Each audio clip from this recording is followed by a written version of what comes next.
Here we go again. It was just 1 year ago that Western and Queens faced off in the Yates Cup with the Mustangs coming out the victors. I'm Ryan Goodson of the Western Gazette. And I'm Kieran Drover. I'm Miles Bolton.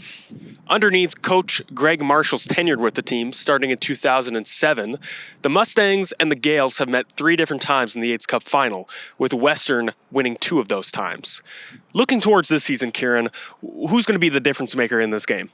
Well, I think it's hard to look past the emergence of second-year quarterback Evan Hillock. I know, obviously, he was a big part of the reason they won the Vanier Cup last year, but he's really come into his own as a pocket passer, so to speak, this season. He's the OUA's leader in passing touchdowns, and a few weeks back on our homecoming weekend, he had a really good night against Queens where he might not have popped necessarily on the stat sheet. He only went 12 of 20 and had 190 yards, but he threw 3 touchdowns, including a deep ball to Justin Nixon down the left sideline, and had a stiff arm touchdown run, one of 2 touchdown runs he had this season. So it will be interesting to see how he looks today. And I know that there was a bit of a scare for the Mustangs a couple of weeks ago in Ottawa in their final regular season game. He got that blindside hit that kind of put him down with that left shoulder injury.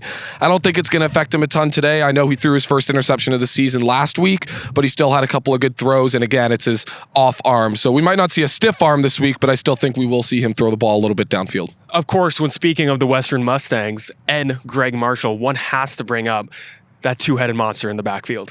Well, of course, Ryan, and you talk about Edwards and Winati. They combined for nearly 2,000 rushing yards in the OUA this season.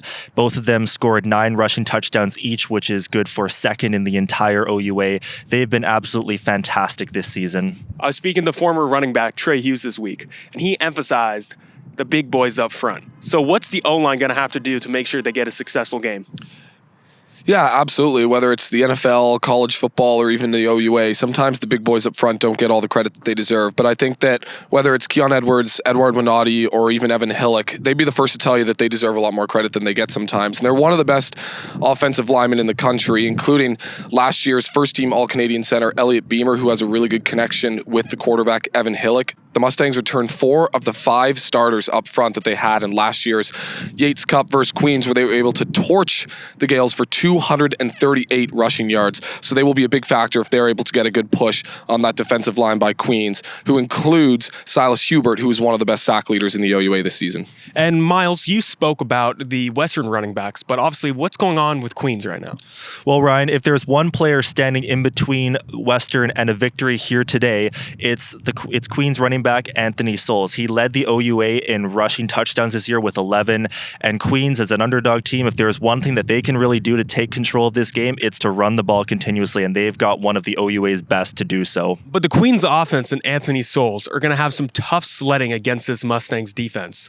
Obviously, last year, the Mustangs went into Kingston and won 29-0. And before the season started, a lot of people were saying that the Mustangs' D-line was going to be the weakest part of their game. But so far, it hasn't. The Mustangs have 23 sacks on the season. And Malcolm Hines, defensive tackle, had some words for the media after last week's win against Laurier. Well, Ryan, after last week's win, Malcolm Hines said that the defense doesn't get enough credit, and he definitely has some merit to that, putting up 8 tackles last game. Kieran, what are the keys to victory for the Mustangs today? Ryan, Miles, Mustangs football fans, I got 3 keys to victory today. The first of which, mistake-free football. We had 2 aired snaps last week and the first interception for Evan Hillock. You don't want to let the underdog back into it. Keep sticking to the game plan. Your bread and butter is to run the football with Edward Winati and Keon Edwards. Stick to it, even if you get down early. And 3, get to the quarterback.